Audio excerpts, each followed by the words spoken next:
أما بعد فإن أحسن الحديث كتاب الله وخير الهدي هدي محمد صلى الله عليه وسلم وشر الأمور محدثاتها وكل محدثة بدعة وكل بدعة ضلالة وكل ضلالة في النار. أعوذ بالله السميع العليم من الشيطان الرجيم من همزه ونفخه ونفثه. بسم الله الرحمن الرحيم. يا أيها الذين آمنوا اتقوا الله حق تقاته ولا تموتن إلا وأنتم مسلمون. يا أيها الناس اعبدوا ربكم الذي خلقكم من نفس واحدة وخلق منها زوجها وبث منهما رجالا كثيرا ونساء واتقوا الله الذي تساءلون به والأرحام إن الله كان عليكم رقيبا. يا أيها الذين آمنوا اتقوا الله وقولوا قولا سديدا يصلح لكم أعمالكم ويغفر لكم ذنوبكم ومن يطع الله ورسوله فقد فاز فوزا عظيما. رب اشرح لي صدري ويسر لي أمري واحلل عقدة من لساني يفقهوا قولي. اللهم انفعنا بما علمتنا وعلمنا ما ينفعنا زدنا علما. قال الله تعالى في كلام المجيد والفرقان الحميد. محمد رسول الله والذين معه أشداء على الكفار رحماء بينهم تراهم ركعا سجدا يبتغون فضلا من الله ورضوانا. محمد اللہ کے رسول ہیں اور وہ لوگ جو ان کے ساتھی ہیں کافروں کے لیے سخت ہیں جبکہ آپس میں رحم دل ہیں. تو تو ان کو دیکھے گا کہ رکوع اور سجدہ میں اللہ کے فضل اور رضابندی کی جستجو میں ہیں. ہر قسم کی حمد و ثنا اللہ وحدہ ذو الجلال والاکرام کے لیے جو ساری کائنات کا خالق مالک مشکل کشا حاجت روا بگڑیاں بنانے والا بیٹے اور بیٹیاں دینے والا جس طرح وہ خالق کائنات اس کائنات کو بنانے میں کسی کا محتاج نہیں تھا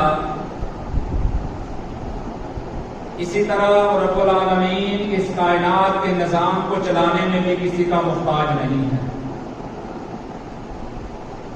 ان گن لا تعداد بے حد و حساب درود و سلام میرے اور آپ کے پیر و مرشد رہبر و رہنما امام اعظم امام دین سید و اول والآخرین امام الانبیاء والمرسلین جناب محمد رسول اللہ صلی اللہ علیہ وآلہ وسلم کی ذات اقدس مقدس پہ کہ جن کو خالق کائنات نے اس کائنات کی رشد و ہدایت کے لیے امام الانبیاء اور خاتم النبیین بنا کے بھیجا.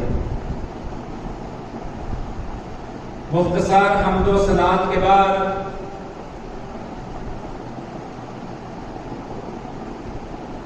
قرآن مجید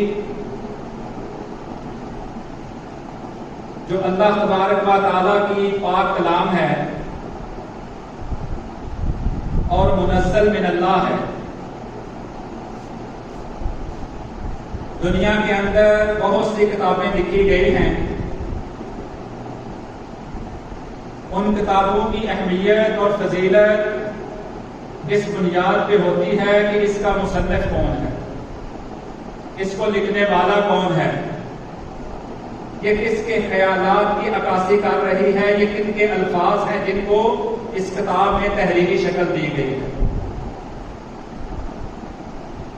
جو جتنا زیادہ بڑا انسان ہوتا ہے اس کی لکھی ہوئی کتاب کی اتنی ہی زیادہ قدر اور فضیلت ہوتی ہے۔ اس حوالہ سے قرآن مجید جو کہ اس کائنات کے خالق اور مالک کی اپنی کلام ہے، اور یہ اللہ تبارک و تعالیٰ نے اپنے محبوب پیغمبر جناب محمد رسول اللہ صلی اللہ علیہ وآلہ وسلم کے سینہ اطہر کے اوپر اپنے پاک فرشتوں کے ذریعے نازل فرمائی۔ اس حوالہ سے کائنات کے اندر اس سے عظمت والی، اس سے فضیلت والی، اس سے اعلیٰ مرتبے والی اور کوئی کتاب نہیں ہے۔ اور جس شخصیت کے اوپر اللہ تبارک و تعالیٰ نے اس کتاب کو نازل فرمایا ہے، وہ شخصیت اللہ کی ذات کے بعد کائنات کے اندر سب سے زیادہ اعلیٰ مرتبے والی شخصیت ہے، اور ان سے بڑھ کے مقام والا، ان سے بڑھ کے رتبے والا کوئی شخص نہ دنیا میں آیا ہے، نہ کائنات قیامت تک کوئی آ سکے گا، جن کے بارے میں شاعر چند شعر لکھتا ہے اور ان میں ایک جملہ یہ کہتا ہے کہ بعد از خدا بزرگ تو ہی قصہ مختصر۔ جب اللہ کی کلام قرآن مجید سب سے زیادہ افضل ہے اور جس شخصیت کے اوپر یہ کلام اتری وہ شخصیت کائنات میں سب سے زیادہ اعلیٰ مرتبہ والے ہیں، تو جب اللہ کی کلام کو لیا جاتا ہے اور اس شخصیت کی زندگی کو، ان کے فرمانات کو، ان کی سیرت طیبہ کو جمع کیا جاتا ہے تو پھر بنتا ہے دین اسلام۔ اور جب اللہ تبارک و تعالیٰ نے اپنے دین کو اس دنیا میں نازل فرمایا تو جن لوگوں نے اس دین کو اپنایا اور ان کے قوانین کے اوپر عمل کر کے دکھایا تو وہ جماعت، وہ گروہ، وہ کائنات کے اندر سب سے عظیم مرتبے والی جماعت بن گئی، اور ان کی اہمیت دنیا میں ساری جماعتوں سے زیادہ بڑھ گئی۔ وہ اتنی عظمت والی جماعت ہے، اتنی فضیلت والی جماعت ہے، اتنی اعلیٰ مرتبے والی جماعت ہے کہ کائنات کا رب خود قرآن مجید کے اندر ان کے بارے میں فرماتا ہے اولئک حزب اللہ، یہ تو میرے اللہ کی میری اپنی جماعت ہے۔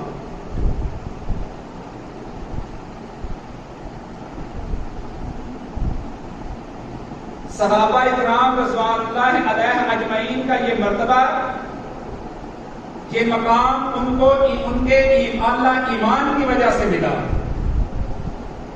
ان کے ایمان کی اللہ تبارک و تعالیٰ نے قرآن مجید کے اندر خود گواہی دی اور فرمایا کہ ہم نے ان کا امتحان لیا، ان کے دلوں کا ایمان کے حوالہ سے امتحان لیا تو ان کو ہم نے کامیاب فرمایا۔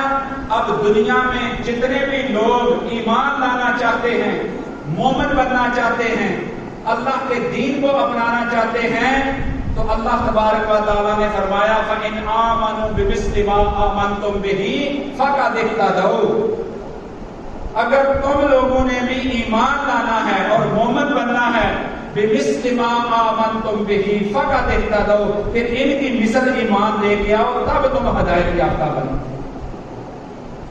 تو لہذا اللہ تبارک و تعالیٰ نے کائنات میں آنے والے لوگوں کے لیے اپنے نبی کے صحابہ کو ایمان کے لیے، دین کے لیے، عمل کے لیے معیار بنا دیا کہ ان جیسا عمل لے کے آؤ، ان جیسا ایمان لے کے آؤ تب تمہارا ایمان قبول کیا جائے گا۔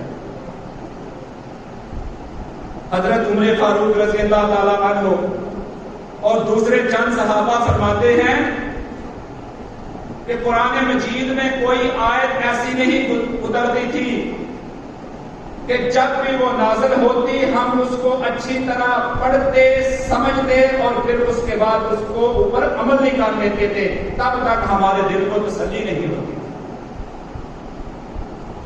اس لیے اللہ تبارک و تعالیٰ نے اپنے پیارے نبی جناب محمد رسول اللہ صلی اللہ علیہ وآلہ وسلم کا تذکرہ قرآن مجید کے اندر فرمایا اور فرمایا محمد رسول اللہ والذین معہ اشداء علی الکفار رحماء بینہم۔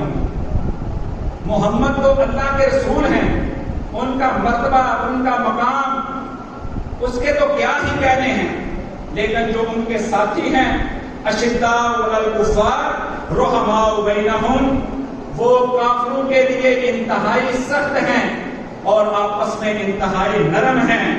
تراہم رکعا سجدا یبتغون فضلا من اللہ ورضوانا، تو اے نبی آپ ان کو رکوع میں دیکھیں گے، سجدے میں دیکھیں گے اور ان کو ہر وقت اللہ کا فضل تلاش کرتے ہوئے دیکھیں گے۔ اس لیے میرے محترم بھائیوں، جس طرح اللہ کے نبی صلی اللہ علیہ وسلم نے فرمایا جس بندے نے بھی ایمان کی حالت میں میرا دیدار کر لیا اللہ تبارک و تعالیٰ نے اس کے اوپر جہنم کو حرام کر دیا۔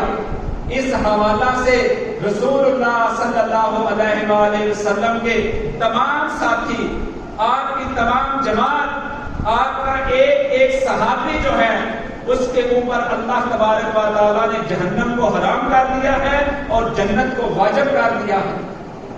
لیکن ان میں سے کچھ صحابہ ایسے ہیں کہ جن کے اعمال کی بنیاد پہ، جن کے ایمان کی بنیاد پہ، جن کی قربانیوں کی وجہ سے، جن کو اللہ تبارک و تعالیٰ نے دین کے اندر اس طرح استعمال کیا کہ انہوں نے اپنا اوڑھنا بچھونا قال اللہ و قال رسول کو بنا دیا تھا، اس بنیاد پہ ان کے مرتبے اور ان کے جو ہے وہ مناقب جو ہیں وہ دوسروں سے بڑھ گئے۔ صحیح البخاری میں صحابہ فرماتے ہیں کہ اللہ کے نبی صلی اللہ علیہ وآلہ وسلم کے بعد تمام صحابہ اکرام کا اس بات پہ اجماع تھا کہ رسول اللہ صلی اللہ علیہ وآلہ وسلم کے بعد سب سے زیادہ اعلیٰ مرتبے والی جو شخصیت ہے وہ ابو بکر رضی اللہ تعالیٰ عنہ، اور ابو بکر رضی اللہ تعالیٰ عنہ کے بعد اسلام کے اندر اور دین کے اندر جن کا سب سے زیادہ اعلیٰ مقام ہے وہ عمر فاروق رضی اللہ تعالیٰ عنہ، اور عمر فاروق کے بعد امت مسلمہ کے اندر تیسرے نمبر والی سب سے زیادہ اعلیٰ مرتبے والی جو شخصیت ہے وہ عثمان غنی رضی اللہ تعالیٰ عنہ، اور چوتھے نمبر پہ حضرت علی المرتضیٰ کا نمبر آتا ہے۔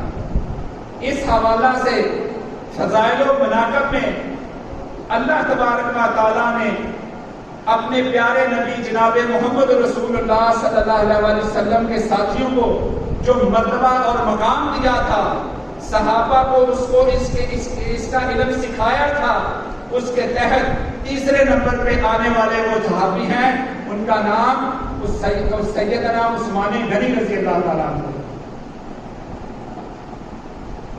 سیدنا عثمان غنی رضی اللہ تعالیٰ عنہ، ان کا تعارف یہ ہے کہ جب اللہ کے نبی صلی اللہ علیہ وآلہ وسلم نے دین اور اسلام کی دعوت کا آغاز کیا تو مردوں میں چوتھے نمبر پہ حضرت عثمان غنی رضی اللہ تعالیٰ عنہ نے کلمہ پڑھا۔ ان کا ابو بکر رضی اللہ تعالیٰ عنہ کے ساتھ بڑا گہرا دوستانہ تعلق تھا۔ ابو بکر رضی اللہ تعالیٰ عنہ نے ان کو اسلام کی اور توحید کی دعوت دی۔ انہوں نے اس دعوت کو بڑے سمجھدار تھے، بیدار مغز تھے، اسلام کی حقانیت کو بڑی جلدی سمجھ گئے اور ابو بکر رضی اللہ تعالیٰ عنہ کی دعوت کے اوپر انہوں نے اسلام کو قبول کیا۔ رسول اللہ صلی اللہ علیہ وآلہ وسلم کے یہ پہلے سے رشتہ دار تھے اور اللہ کے نبی صلی اللہ علیہ وآلہ وسلم کے ساتھ ان کی ننیال اور ددیال دونوں طرف سے رشتہ داری تھی۔ حضرت عثمان غنی رضی اللہ تعالیٰ عنہ کا شجاع نسب رسول اللہ صلی اللہ علیہ وسلم کے ساتھ اس طرح ملتا ہے کہ آپ رضی اللہ تعالیٰ عنہ کی کنیت ابو عبداللہ ہے اور ان کا نام عثمان بن عفان بن ابی العاص بن امیہ بن عبد شمس بن عبد مناف، یہ عبد مناف سے جا کے رسول اللہ صلی اللہ علیہ وسلم کے شجرہ نسب کے ساتھ ان کا شجرہ نسب مل جاتا۔ اسی طرح ان کی والدہ عروہ بنت ام حکیم بیزار بنت عبد المطلب، یعنی حضرت عثمان رضی اللہ تعالیٰ عنہ کی جو نانی ہے وہ رسول اللہ صلی اللہ علیہ وآلہ وسلم کی سکی پھپھو ہے۔ عبد المطلب کے بیٹے عبداللہ اور عبد المطلب کی بیٹی جو ہے وہ ام حکیم بنت بیزا، ام حکیم بیزا جو ہے یہ حضرت عثمان کی نانی ہے اور نبی پاک کی پھپھو ہے۔ اس حوالہ سے حضرت عثمان غنی رضی اللہ تعالیٰ عنہ کا رسول اللہ صلی اللہ علیہ وسلم کے ساتھ ایک تو رشتہ ننیال ددیال کا ہے، دوسرا اس کے بعد اسلام قبول کرنے کے بعد حضرت عثمان غنی رضی اللہ تعالیٰ عنہ رسول اللہ صلی اللہ علیہ وسلم کے دوہرے داماد بھی بنے۔ اللہ کے نبی صلی اللہ علیہ وسلم کی دو بیٹیاں سیدہ رقیہ اور سیدہ ام کلثوم رضی اللہ تعالیٰ عنہا، ان کی شادی ابو لہب کے دو بیٹے عتبہ اور عتیبہ کے ساتھ ہوئی تھی۔ نکاح ہوا تھا لیکن ابھی تک رخصتی نہیں ہوئی تھی، لیکن جب اللہ کے نبی صلی اللہ علیہ وسلم نے اسلام کی دعوت دی تو اس کا انکار ابو لہب نے کیا اور اللہ کے نبی صلی اللہ علیہ وسلم کی طرف پتھر پھینکا، تو اس کے بعد اللہ تبارک و تعالیٰ نے قرآن مجید میں سورۃ اللہب نازل کی اور فرمایا تبت یدا ابی لہب وتب۔ تو یہ جب سورت نازل ہوئی تو جو ہے ابو لہب، اس کی بیوی ام جمیل، اس کو اس کا بہت زیادہ غصہ آیا تو اس نے اللہ کے نبی صلی اللہ علیہ وسلم کو ایذا دینے کے لیے، تکلیف دینے کے لیے اور آپ سے رشتہ توڑنے کے لیے اپنے دونوں بیٹوں کو کہا کہ تم محمد صلی اللہ علیہ وسلم کی دونوں بیٹیوں کو طلاق دے دو۔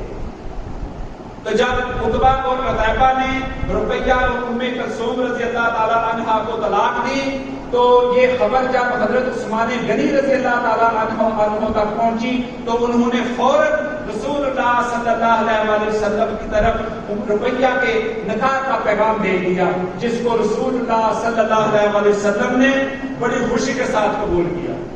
لیکن جب بدر کا معرکہ پیش آیا، ہجرت کے بعد بدر کا معرکہ پیش آیا، سارا لشکر بدر کے میدان میں تھا تو پیچھے رقیہ رضی اللہ تعالیٰ عنہا کی طبیعت علیل ہو گئی۔ اللہ کے نبی صلی اللہ علیہ وسلم نے حضرت عثمان کو ان کی بیمار کرسی کے لیے روک دیا، لشکر فاتح بن کے واپس پلٹا، اتنی دیر میں رقیہ رضی اللہ تعالیٰ عنہا رحلت فرما گئی، دنیا سے چلی گئی۔ اس کے بعد حضرت عثمان غنی رضی اللہ تعالیٰ عنہ بڑے غمگین اور بڑے غمزدہ رہنے لگے۔ اس بات پہ اللہ کے نبی صلی اللہ علیہ وسلم ایک دن مسجد میں بیٹھے ہیں، باہر نکلے ہیں، دروازے پہ کھڑے ہو کے صحابہ کو فرماتے ہیں جاؤ عثمان کو بلا کے لاؤ۔ حضرت عثمان غنی رضی اللہ تعالیٰ عنہ کو بلایا گیا، وہ آئے تو اللہ کے نبی صلی اللہ علیہ وسلم نے فرمایا عثمان ابھی تھوڑی دیر پہلے میرے پاس جبریل آئے ہیں اور انہوں نے اللہ تبارک و تعالیٰ کا حکم دیا ہے، اللہ کا حکم، اللہ کا پیغام پہنچایا ہے کہ میں نے ام کلثوم کا نکاح عثمان کے ساتھ کر دیا، تو لہٰذا اللہ تبارک و تعالیٰ نے میری دوسری بیٹی کو تمہارے نکاح میں دے دیا۔ تو یہ دونوں نکاح جو ہیں یہ اللہ تبارک و تعالیٰ کے حکم سے حضرت عثمان غنی کے ساتھ ہوئے، تو اس لحاظ سے حضرت عثمان غنی محمد رسول اللہ صلی اللہ علیہ وسلم کے دوہرے داماد بنے۔ پھر کچھ عرصے کے بعد جب ام کلثوم رضی اللہ تعالیٰ عنہا وہ بھی انتقال فرما گئی تو اللہ کے نبی صلی اللہ علیہ وسلم کے ساتھ کے تعلق کے رشتہ داری ٹوٹ جانے کی وجہ سے حضرت عثمان غنی بہت زیادہ غمزدہ اور غمگین رہنے لگے۔ تو رسول اللہ صلی اللہ علیہ وسلم نے فرمایا عثمان اگر میری 100 بیٹی بھی ہوتی تو میں جگہ پاتی ایک ایک کر کے تیری نکاح میں دے دیتا، لہذا اب میرے پاس اور بیٹی نہیں ہے۔ تو رسول اللہ صلی اللہ علیہ وسلم کی ان دو بیٹیوں کے ساتھ نکاح کی وجہ سے سیدنا عثمان غنی رضی اللہ تعالی عنہ کو ذی النورین کا لقب ملا۔ ذی النورین، دو نور والے۔ ایک صحابی دوسرے سے پوچھتا ہے کہ عثمان غنی رضی اللہ تعالیٰ عنہ کو ذی النورین کیوں کہا جاتا ہے؟ تو انہوں نے کہا کہ آدم علیہ السلام سے لے کے محمد رسول اللہ صلی اللہ علیہ وسلم تک کسی نبی کی دو بیٹیاں کسی ایک بندے کے نکاح میں نہیں آج تک آئی۔ تو یہ شرف اللہ تعالیٰ نے عثمان غنی رضی اللہ تعالیٰ عنہ کو عطا فرمایا ہے، اس بنیاد کے اوپر ان کو ذی النورین کہا جاتا ہے۔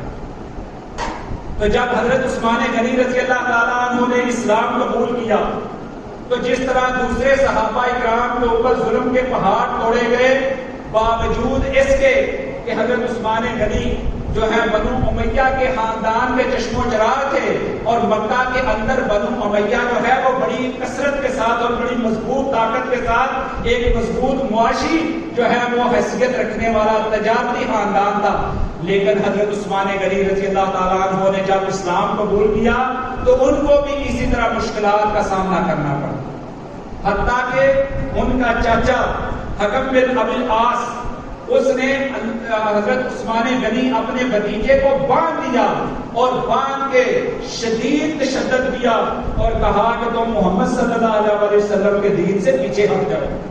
لیکن حضرت عثمان غنی جو ہے انہوں نے ظلم برداشت کیا، مار برداشت کی، ہر طرح کا تشدد برداشت کیا، لیکن اسلام سے پھرنا اس کو برداشت نہیں کیا۔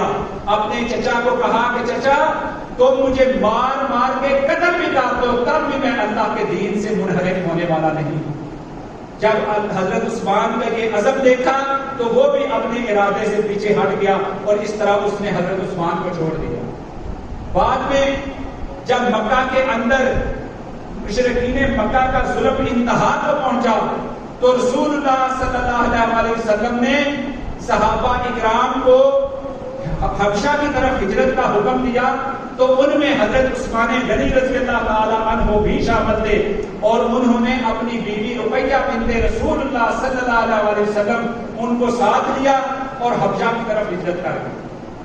اللہ کے نبی صلی اللہ علیہ وسلم نے فرمایا کہ لوط علیہ السلام کے بعد عثمان وہ واحد شخصیت ہیں جنہوں نے اسلام کی خاطر اپنی بیوی کو ساتھ لے کے ہجرت کی۔ حبشہ گئے، کچھ دن وہاں گزرے تو پتا چلا کہ مکہ کے اندر حالات سازگار ہو گئے ہیں، تو انہوں نے پھر واپسی کا سفر لیا، لیکن وہاں آ کے دیکھا تو مکہ والوں کا ظلم مسلمانوں کے اوپر اسی طرح تھا۔ پھر انہوں نے دوبارہ جو ہے وہ ہجرت کی مدینہ کی طرف، تو اس طرح انہوں نے 2 ہجرتیں کی۔ تو اللہ کے نبی صلی اللہ علیہ وسلم نے فرمایا کہ جن لوگوں کو اللہ تبارک و تعالیٰ نے کل قیامت والے دن 2 ہجرت کا اجر دینا ہے، ان میں میرا عثمان بھی شامل ہے۔ حضرت عثمان غنی رضی اللہ تعالیٰ عنہ بحیثیت انسان بہت زیادہ صفات کے مالک تھے، انتہائی دھیمے مزاج کے، خوش اخلاق، بردبار، کم گو، اور نماز میں انتہائی خشوع اور خضوع کے ساتھ نماز پڑھنے والے تھے، اور سب سے بڑھ کے جو ان کی خوبی تھی کہ قرآن کے ساتھ بہت گہرا تعلق تھا۔ اتنا زیادہ قرآن پڑھا کرتے تھے، اتنا زیادہ قرآن پڑھا کرتے تھے کہ کوئی صحابی بھی اتنا زیادہ قرآن نہیں پڑھتا تھا۔ حتیٰ کہ اللہ کے نبی صلی اللہ علیہ وسلم ایک دن مجلس میں بیٹھے ہیں اور صحابہ سے فرماتے ہیں، لمبی حدیث ہے لیکن میں صرف اس میں حضرت عثمان کا ذکر کروں گا۔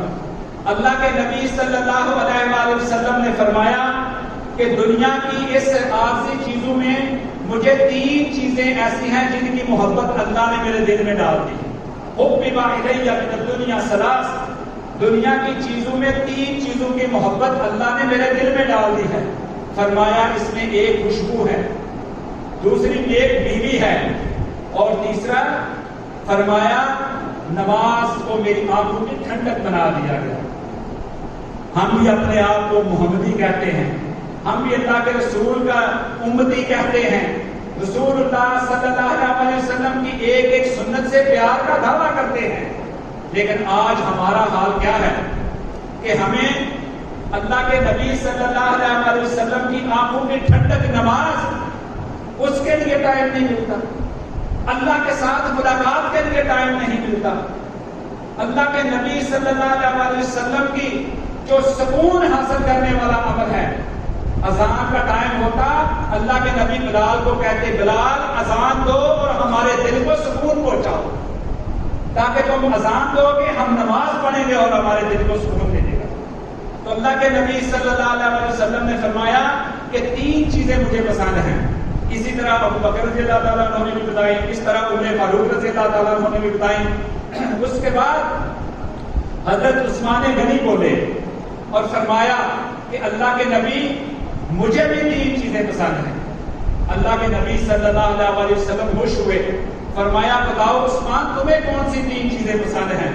تو فرمایا کہ اطعام جیعان، بھوکوں کو کھانا کھلانا مجھے پسند ہے، وکسوۃ عریان، اور ننگوں کو لباس پہنانا مجھے پسند ہے، وتلاوۃ القرآن، اور مجھے قرآن کی تلاوت کرنا پسند ہے۔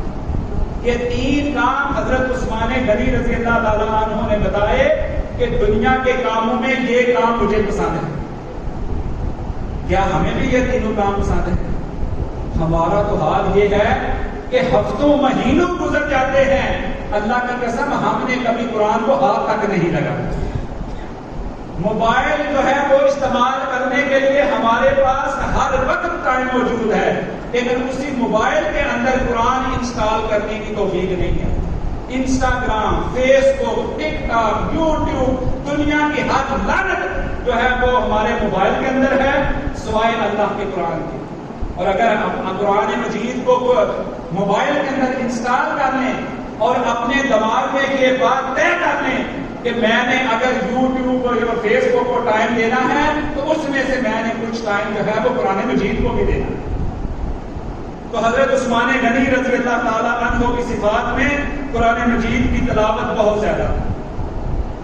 حضرت عثمان غنی رضی اللہ تعالیٰ عنہ قبر کا نام سنتے ہی آپ کے رونگٹے کھڑے ہو جاتے، آپ کا رنگ پھٹ ہو جاتا، آپ کی آنکھوں سے آنسو چھم چھم برسنا شروع ہو جاتے۔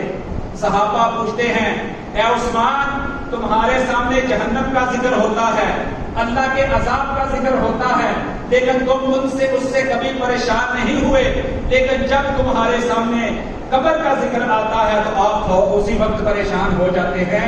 تو حضرت عثمان نے فرمایا کہ میں نے رسول اللہ صلی اللہ علیہ وآلہ وسلم سے یہ فرماتے ہوئے سنا، آپ نے فرمایا قبر آخرت کی گھاٹیوں میں سے پہلی گھاٹی ہے، جو بندہ اس میں سے کامیاب ہو گیا اس کے سارے معاملات آسان ہو جائیں گے، اور جو بندہ اس میں پھنس گیا پہلے ہی جو ہے مرحلے میں اگر وہ قابو آ گیا تو بعد والا معاملہ اس کے لیے بہت مشکل ہو جائے۔ اس لیے حضرت عثمان غنی رضی اللہ تعالیٰ عنہ جو ہے وہ قبر کے نام سے بہت زیادہ پریشان ہو جاتے تھے اور بہت زیادہ رویا کرتے تھے۔ حضرت عثمان غنی رضی اللہ تعالیٰ عنہ کو اللہ تبارک و تعالیٰ نے پہلے سے قبل از وقت بتا دیا تھا کہ آپ کو شہید کیا جائے گا۔ ایک دن اللہ کے نبی صلی اللہ علیہ وآلہ وسلم احد کے اوپر سفر کر رہے ہیں، احد کے اوپر چڑھے ہیں، آپ کے ساتھ ابو بکر ہیں، عمر ہیں اور عثمان غنی رضی اللہ تعالیٰ عنہ۔ احد نے ہلنا شروع کر دیا۔ رسول اللہ صلی اللہ علیہ وآلہ وسلم نے فرمایا کہ اے احد ٹھہر جا، تجھے پتا نہیں کہ اس وقت تیرے اوپر ایک نبی ہے، ایک صدیق ہے اور 2 شہید سفر کر رہے ہیں، تجھے کیا ہو گیا؟ اس کے بعد حضرت عثمان غنی رضی اللہ تعالیٰ عنہ کی لیے اللہ تبارک و تعالیٰ نے جو خاص مرتبہ اور مقام رکھے ہیں ان میں ایک مقام ان کو ایک مرتبہ یہ بھی ملا کہ ان کے لیے باقاعدہ بیعت رضوان کی گئی، موت کی بیعت کی گئی تھی۔ ہوا کچھ اس طرح کہ اللہ کے نبی صلی اللہ علیہ وآلہ وسلم صحابہ اکرام کو ساتھ لے کے مکہ گئے عمرہ کا فریضہ ادا کرنے کے لیے۔ ساتھ انہوں نے کچھ جانور بھی لیے جو بیت اللہ میں قربانی کرنے تھے۔ لیکن جب وہ حدیبیہ کے مقام پہ پہنچے تو مکہ والوں نے ان کو آگے سے روک دیا اور کہا کہ تم مکہ کے اندر نہیں آ سکتے، نہ تم عمرہ کر سکتے ہو، نہ تم یہاں جانور ذبح کر سکتے ہو۔ رسول اللہ صلی اللہ علیہ وآلہ وسلم نے وہاں ان سے مذاکرات کے لیے ایک صحابی خراش بن امیہ ان کو روانہ کیا۔ انہوں نے جا کے ان کے ساتھ جب بات کرنی شروع کی تو انہوں نے اس صحابی کو پکڑا اور وہ حضرت اللہ کے نبی صلی اللہ علیہ وسلم کی اونٹنی کے اوپر آیا تھا، اس کا نام سالبہ تھا، تو انہوں نے اللہ کے نبی کی اس اونٹنی کو بھی قتل کر دیا۔ لیکن کچھ لوگوں نے اس صحابی کو پناہ دے دی۔ یہ خبر جب اللہ کے نبی صلی اللہ علیہ وسلم تک پہنچی تو اللہ کے نبی صلی اللہ علیہ وسلم نے حضرت عمر فاروق کو کہا کہ عمر فاروق تم جاؤ ان کے ساتھ جا کے بات کرو۔ عمر فاروق رضی اللہ تعالیٰ عنہ فرماتے ہیں اللہ کے نبی میں جانے کے لیے تیار ہوں، مجھے پریشانی نہیں ہے، لیکن میں سمجھتا ہوں کہ کسی ایسے فرد کو بھیجا جائے کہ جس کا مکہ کے اندر اثر و رسوخ ہو، اس کا کنبہ قبیلہ ہو، اور جب وہ جائے تو اس کا خاندان اس کا ساتھ دے۔ تو اس لحاظ سے میں سمجھتا ہوں کہ حضرت عثمان غنی جو ہیں ان کا پورا خاندان بنو امیہ وہاں موجود ہے، تو آپ ان کو بھیج دیں۔ اللہ کے نبی صلی اللہ علیہ وآلہ وسلم نے حضرت عثمان غنی رضی اللہ تعالیٰ عنہ کو بھیج دیا۔ جب وہ وہاں پہنچے تو ان کے ساتھ بات چیت کرتے رہے، کافی دیر ہو گئی، لیکن انہوں نے ان کو دعوت دی کہ تم آئے ہو تو پہلے عمرہ کر لو۔ حضرت عثمان غنی نے کہا نہیں، میں اکیلا عمرہ نہیں کروں گا جب تک میرے نبی محمد صلی اللہ علیہ وسلم عمرہ نہیں کریں۔ پیچھے خبر پہنچ گئی کہ حضرت عثمان غنی کو معاذ اللہ شہید کر دیا گیا ہے۔ جب یہ خبر رسول اللہ صلی اللہ علیہ وسلم تک پہنچی تو اللہ تبارک اللہ کے نبی صلی اللہ علیہ وسلم نے تمام صحابہ کو جمع کیا، ایک درخت کے نیچے بیٹھے، اور اللہ کے نبی صلی اللہ علیہ وسلم نے اپنا ہاتھ آگے بڑھایا اور فرمایا کہ آؤ سب میرے ہاتھ کے اوپر اس بات کی بیعت کرو کہ ہم اپنے ساتھی عثمان غنی رضی اللہ تعالیٰ عنہ کی جو ہے شہادت کا بدلہ لیں گے۔ تو اس بیعت کو بیعت رضوان کہا جاتا ہے۔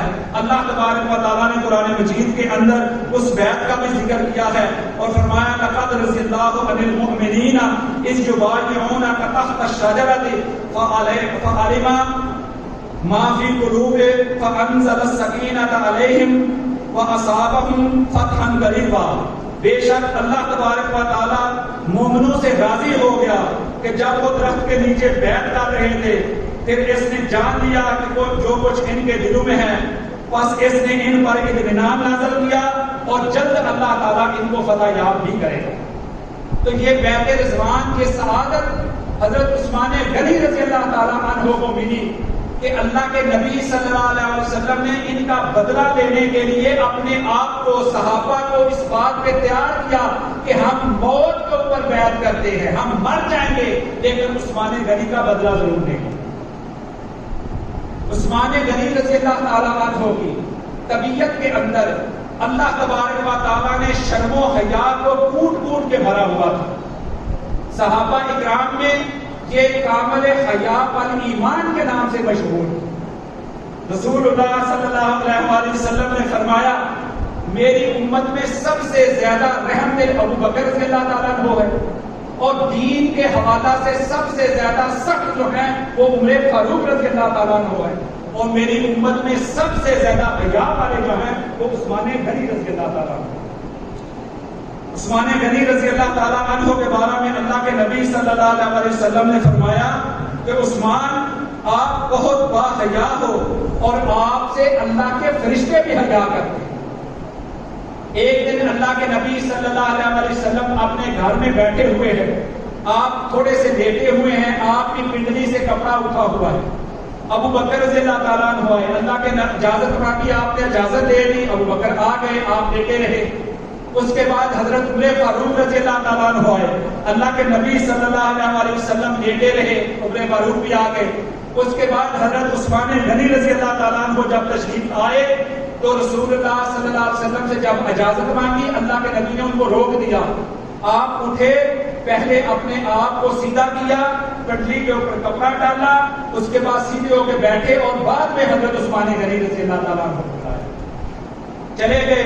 حضرت عائشہ رضی اللہ تعالیٰ عنہ فرماتی ہیں اللہ کے نبی ابو بکر آئے، عمر آئے، آپ بیٹھے رہے، اسی طرح لیٹے رہے، لیکن جب عثمان آئے تو پھر آپ نے اپنے آپ کو سنوارا، سیدھا کیا اور پھر بیٹھ کے پھر جو ہے وہ ان کو اجازت دی۔ تو اللہ کے نبی صلی اللہ علیہ وسلم نے فرمایا عائشہ میں عثمان سے کیوں حیا نہ کروں جب عثمان سے اللہ کے فرشتے بھی حیا کرتے ہیں، یہ اتنے باحیا تھے۔ اور فرمایا کہ مجھے اس بات کا ڈر تھا کہ عثمان آتے اور میرے اس طرح بیٹھ جانے سے شاید اپنا مدعا اور اپنا موقع بھی بیان نہ کر پاتے، وہ اتنے باحیا تھے۔ اس حوالہ سے حضرت عثمان غنی رضی اللہ تعالیٰ عنہ کو اللہ تعالیٰ نے بہت زیادہ حیا کا پیکر بنایا تھا۔ حضرت عثمان غنی رضی اللہ تعالیٰ عنہ سے اللہ تبارک و تعالیٰ نے جتنے کام لیے ہیں نبی کریم صلی اللہ علیہ وسلم کے صحابہ میں سے اور اس طرح کے کام کسی سے نہیں لیے۔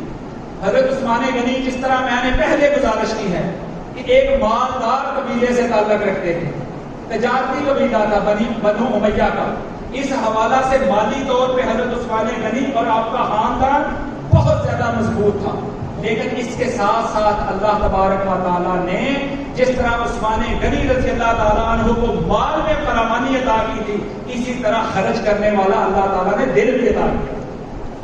رسول اللہ صلی اللہ علیہ وسلم ہجرت کر کے مدینہ آئے، اسلام پھیلا، لوگ اسلام میں داخل ہوئے، مسجد نبوی جو ہے اس کی وسعت تنگ بڑھ گئی۔ رسول اللہ صلی اللہ علیہ وسلم نے فرمایا کون ہے میرا وہ بندہ جو یہ ساتھ والے فلاں بنت فلاں، فلاں بنت فلاں کے، فلاں بنت فلاں کے، یہ 3-4 گھر جو ہیں یہ خرید کے تو مسجد میں شامل کرے، میں محمد اس کو جنت کی بشارت دیتا ہوں۔ فوراً حضرت عثمان غنی اٹھے اور ان سے جا کے سودا کیا، وہ سارے گھر خرید لیے اور اللہ کے نبی صلی اللہ علیہ وآلہ وسلم سے فرمایا کہ اللہ کے نبی میں نے یہ سارے جگہ یہ سارے گھر خرید لیے ہیں، فرمایا کیا حکم ہے؟ اللہ کے نبی صلی اللہ علیہ وسلم نے فرمایا کہ ان کو مسجد نبی میں شامل کر دو۔ پھر اس کے بعد مدینہ کے اندر ایک یہودی کا کنواں تھا جسے پہلے رما کے نام سے یاد کیا جاتا، مسلمان بہت پریشان تھے، وہ یہودی اپنی منہ مانگی قیمت لیا کرتا تھا پانی لینے کی، وہاں کے اللہ کے نبی صلی اللہ علیہ وآلہ وسلم نے فرمایا کہ کون ہے جو اس کنویں کو خرید کے اللہ کے لیے وقف کرے، میں اس کو جنت کی بشارت دیتا ہوں۔ حضرت عثمان نے اس یہودی کے ساتھ سودا کیا، آدھے کنویں کا، ایک دن حضرت عثمان غنی کی باری ہوتی، ایک دن اس یہودی کی باری ہوتی۔ حضرت عثمان غنی رضی اللہ تعالیٰ عنہ نے جب اپنی باری کا دن ہوتا تو آپ نے عام معافی کا اعلان، عام جو ہے فی سبیل اللہ پانی کا اعلان کر دیا کہ جس کا جتنا دل کرتا ہے پانی لے لے۔ نتیجہ یہ نکلا مسلمان 2 دن کا پانی بھرنے لگے، یہودی عیسائی سب اس دن پانی بھرتے تھے، وہ یہودی بعد دوسرے دن جو ہے وہ ہاتھی بیٹھا رہتا۔ جب اس نے دیکھا کہ مجھے تو کوئی گاہک نہیں مل رہا تو اس نے حضرت عثمان غنی سے کہا کہ آپ مکمل کنواں خرید لو۔ تو حضرت عثمان غنی نے یہ نہیں کہا کہ نہیں ہوں تو بھیج کر پانی، فرمایا ٹھیک ہے، پیسے دیے اور مکمل کنواں خرید لیا اور سارا کنواں خرید کے تو مدینے کے لوگوں کے لیے وقف کر دیا۔ غزوہ تبوک کا واقعہ پیش آیا، امت مسلمان ساری اس واقعہ کو جانتی ہے۔ اس دن خبر آئی کہ روم کا بادشاہ ہرگل وہ اپنے مضبوط لاؤ لشکر کے ساتھ مدینہ کے اوپر حملہ آور ہونے لگا۔ رسول اللہ صلی اللہ علیہ وسلم نے پورے مدینہ کے اندر اعلان کر دیا کہ ہر بندہ جہاد کے لیے نکلے گا اور ہر بندہ جہاد کے مال کے لیے حصہ ڈالے گا۔ وجہ یہ تھی کہ پچھلی فصل جو ہے وہ ختم ہو چکی تھی، نئی فصل ابھی پکی نہیں تھی، مسلمانوں کے معاشی حالات بہت زیادہ تنگ تھے۔ اسی حوالہ سے اس لشکر کو جیش اسرا کے نام سے بھی یاد کیا جاتا ہے کہ تنگی میں نکلنے والا لشکر۔ تو اللہ کے نبی صلی اللہ علیہ وسلم نے جب صحابہ کرام کو مال کی دعوت دی کہ لے کے آؤ، بڑا مشہور واقعہ ہے، ابو بکر رضی اللہ تعالیٰ عنہ پورا مال لے کے آ گئے، عمر فاروق رضی اللہ تعالیٰ عنہ آدھا مال لے کے آ گئے، ایک صحابی کے پاس کچھ نہیں تھا، اس نے ساری رات ایک یہودی کے باغ میں ملازمت کی اور کھجوریں جو ملی ان میں سے آدھی اپنے گھر والوں کو دی، آدھی آگ اس ڈھیر میں ڈال دی۔ لیکن جب حضرت عثمان غنی رضی اللہ تعالیٰ عنہ کی باری آئی تو حضرت عثمان غنی رضی اللہ تعالیٰ عنہ نے سب سے پہلے 940 اونٹ سامان سے لدے ہوئے وہ اس لشکر میں شامل ہوئے. 940 اونٹ سامان سے لدے ہوئے. یہ کہنے کی بات ہے، یہ محسوس کرنے کی بات ہے، دینا بڑا مشکل ہے. اس کے بعد 60 گھوڑے، جنگی تیاری والے 60 گھوڑے وہ لشکر میں شامل کر کے 1000 کی گنتی کو مکمل کیا. 940 اونٹ اور 60 گھوڑے دے کے 1000 کی گنتی کو پورا کیا. اور اس کے بعد 10,000 دینار وہ رسول اللہ صلی اللہ علیہ وسلم کی جھولی میں ڈال دیے. اور اللہ کے نبی صلی اللہ علیہ وسلم خوشی کے ساتھ ان دیناروں کو اس طرح اپنے ہاتھوں میں اچھالتے اور ساتھ فرماتے ما ذر عثمان ما عمل بعد اليوم. آج کے بعد اگر عثمان کوئی کام بھی نہیں کرے گا، کوئی عمل نہیں کرے گا تو اس کو کوئی کام نقصان نہیں پہنچا سکے گا.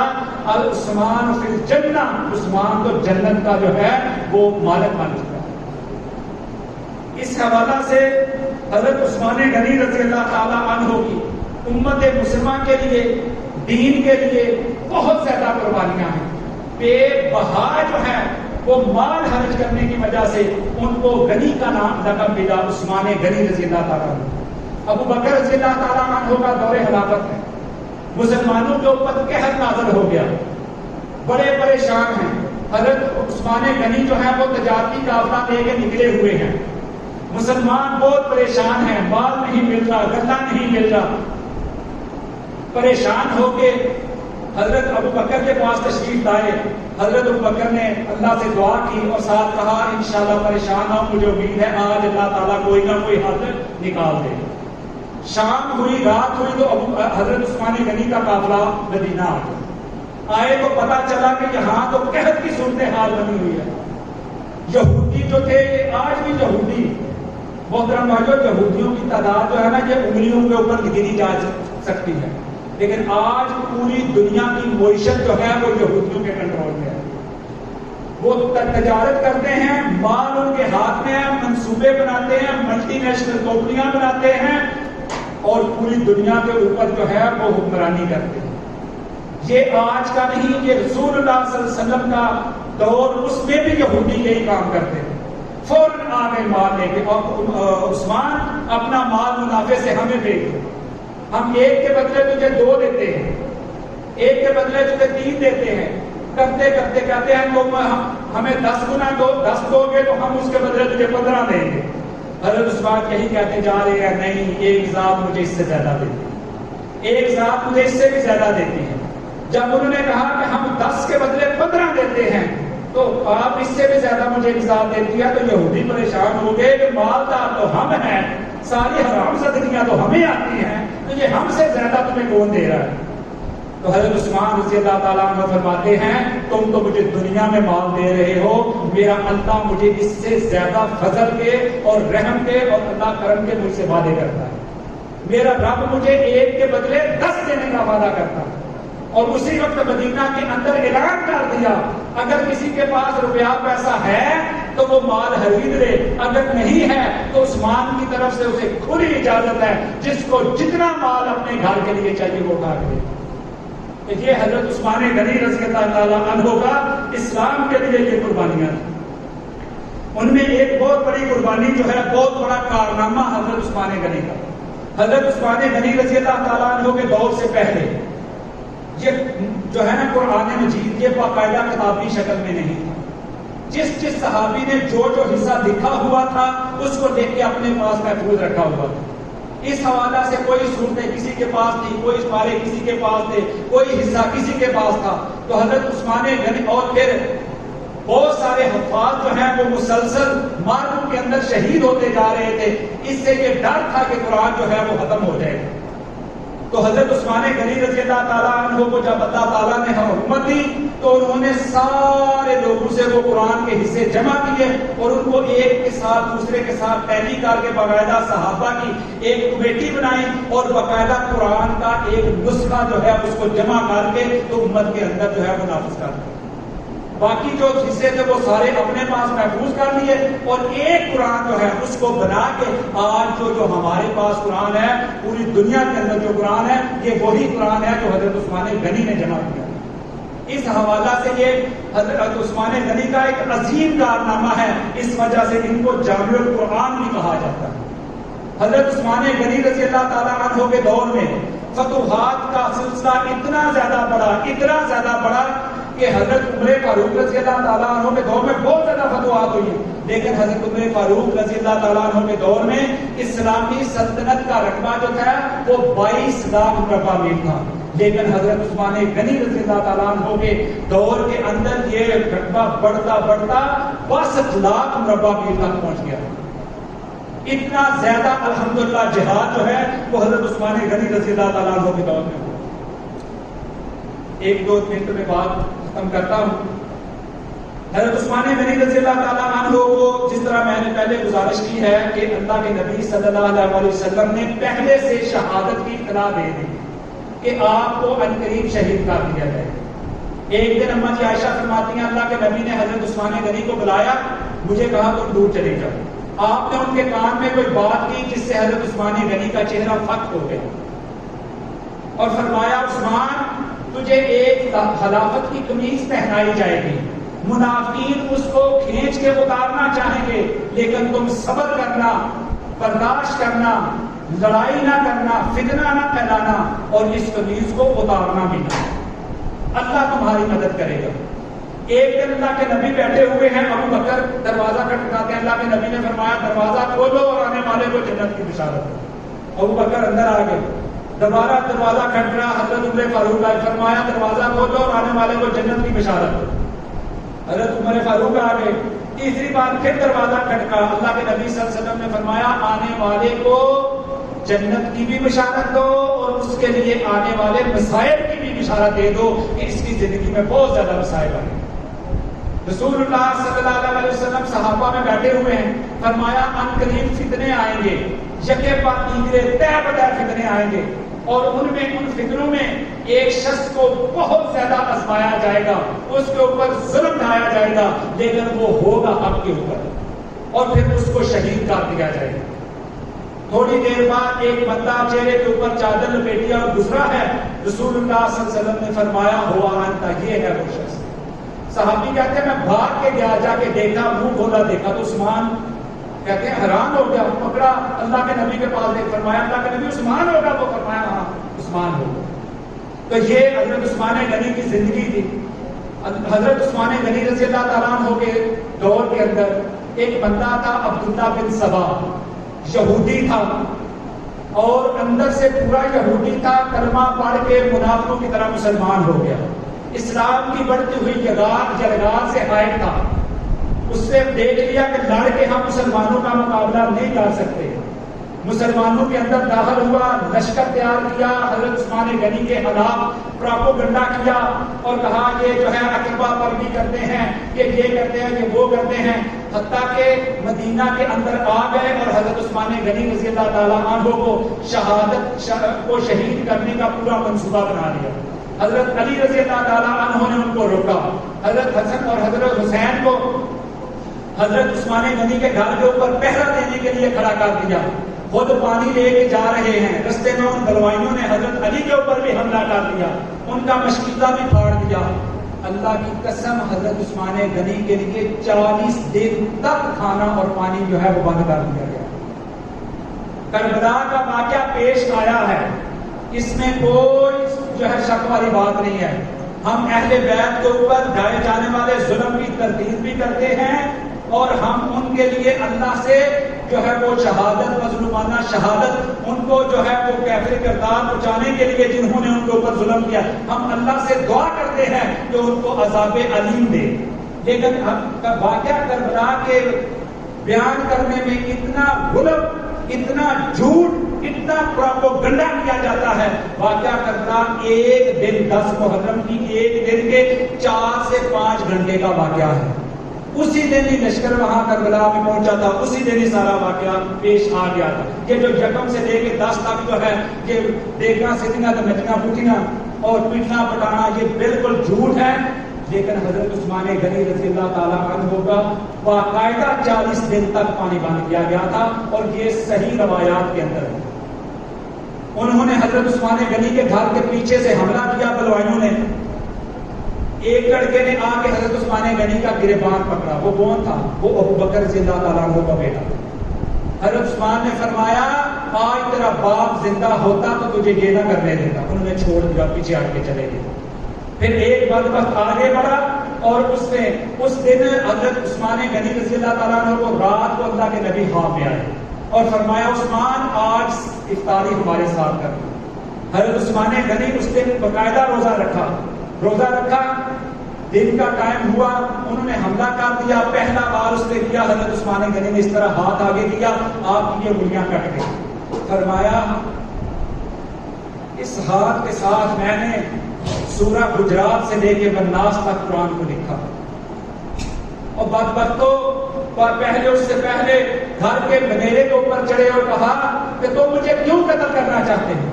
اسلام کے اندر 3 وجوہات کی بنیاد پہ قتل جائز ہے۔ ایک یہ کہ کوئی بندہ اسلام قبول کرے اور پھر اسلام سے مرتد ہو جائے۔ میں نے جب سے اسلام قبول کیا الحمدللہ اس کے اوپر استقامت اختیار کیا۔ دوسرا یہ کہ کسی نے زنا کیا اور شادی شدہ نے تو اس کو سنسار کرنے کے لیے قتل کیا جاتا ہے۔ فرمایا الحمدللہ میں نے اسلام سے پہلے بھی کبھی زنا نہیں کیا تھا، اسلام کے بعد تو کرنے کا سوچ بھی نہیں سکتا۔ تیسرا فرمایا کہ اس لیے قتل کیا جاتا ہے کہ کوئی بندہ کسی کو ناحق قتل کرے تو قصاص میں اس کو قتل کیا جائے۔ میں نے تو آج تک کسی بندے کو قتل ہی نہیں کیا، تو مجھے کیوں قتل کرنا چاہتے ہیں؟ اور بدبختوں جب اللہ کے نبی نے مسجد کے لیے جگہ مانگی تھی، کیا میں نے نہیں دے کے دی تھی؟ کہتے ہیں ہاں آپ نے دے کے دی۔ کیا اللہ کے نبی نے جب جو ہے بحر روما کے لیے کہا تھا، کیا میں نے نہیں لے کے دیا تھا؟ آپ نے لے کے دیا تھا۔ جب غزوہ تبوک میں اللہ کے نبی نے مال دیا تک مانگا تھا، کیا میں نے نہیں دیا تھا؟ ہاں آپ نے دیا۔ پھر کیوں مجھے قتل کرنا ہے؟ آپ یہ کرتے ہیں، آپ وہ کرتے ہیں۔ المختصر شہادت عثمان کے اوپر انشاءاللہ پھر کسی وقت تفصیل سے بیان کریں گے۔ انہوں نے ہاتھ آگے کیا، انگلیاں کٹ گئی، دوبارہ بار کیا، حضرت عثمان کی گردن کٹ گئی، اور گردن کٹ کے آپ اس وقت بھی قرآن پڑھ رہے تھے، سارا خون قرآن کے اوپر گر گیا۔ افواہ پورے مدینہ میں پھیل گئی۔ صحابہ موجود تھے، وہ تو چند ہزار کا لشکر تھا، ان کو تو مکے کی عورتیں ہی جو ہیں وہ سنبھال دیتی، لیکن حضرت عثمان نے کہا کہ کسی بندے نے میرے لیے، میرے دفاع کے لیے لڑائی نہیں کرنی۔ جو مجھے خلیفہ مانتا ہے اور میرا سما مقام اور اس کے اوپر فرض ہے، میں اس کو حکم دیتا ہوں کہ مکہ کے اندر قتل و غارت نہ کرے۔ تو حضرت عثمان رضی اللہ تعالیٰ عنہ نے صحابہ نے کہا آپ حکم کریں، فرمایا نہیں، مجھے اللہ کے نبی نے منع کیا، صبر کرنا، لڑائی نہ کرنا۔ میں صبر کروں گا، میں لڑوں گا۔ اتنے دن تک حضرت عثمان غنی کی میت پڑی رہی، ان کو مکہ کے مدینہ کے اندر دفنانے کی اجازت نہیں دی گئی۔ پھر رات کے اندھیرے میں چوری چھپے چند صحابہ اکرام نے ان کی میت کو اٹھایا اور بقیع کے اندر دفنایا۔ پھر اس کے بعد امت مسلمہ کے اندر فتنہ کا ایسا دور شروع ہوا ہے کہ پوری امت مسلمہ جو ہے وہ آپس میں دستوں گریبان لیا، سوائے چند وہ سال جو حضرت جو ہے معاویہ رضی اللہ تعالیٰ عنہ کا دور خلافت رہا ہے، انہوں نے ٹکا کے ان کی جو ہے نا وہ ٹکائی کی ہے، جس سے ان کو جو ہے انہوں نے دیوار کے ساتھ لگا کے رکھا ہے۔ پھر اس کے بعد پھر دوبارہ یہ دور شروع ہو گیا۔ آج بھی وہ سبائی، آج بھی وہ بلوائی اس وقت بھی مسلمانوں کے اندر موجود ہے، اپنے آپ کو مسلمان بھی کہتے ہیں، اور جہاں کافروں نے مسلمانوں کی تباہی کرنی ہوتی ہے وہ بدبخت پہلے جا کے وہاں ماحول بناتے ہیں، وہاں دنگا و فساد کرا کرتے ہیں، پھر کافر اس کے بعد حملہ کرتے ہیں۔ انہوں نے شام کو، انہوں نے لبنان کو، انہوں نے تیونس کو، انہوں نے جو ہے یمن کو، انہوں نے سعودی عرب کے اوپر بھی حملے کیے ہیں۔ آپ سب کو پتا ہے کہ وہ کہاں بیٹھے ہوئے ہیں۔ تو یہ وہی بدبخت ہے جو حضرت عثمان کے قاتل ہیں، بعد میں حضرت علی کے قاتل بنے، حضرت حسین کو شہید کیا، حضرت حسن کو شہید کیا، کہ ترتیب کے ساتھ ایک سلسلہ چلا رہا ہے۔ اور اس وقت بھی وہ صحابہ کے قاتل تھے، آج بھی وہ صحابہ کے اوپر بکواس کرتے ہیں۔ اللہ تبارک و تعالیٰ حضرت عثمان غنی رضی اللہ تعالیٰ عنہ کی شہادت کو قبول فرمائے اور ہمیں ان کے نقش قدم پہ چلنے کی توفیق عطا فرمائے۔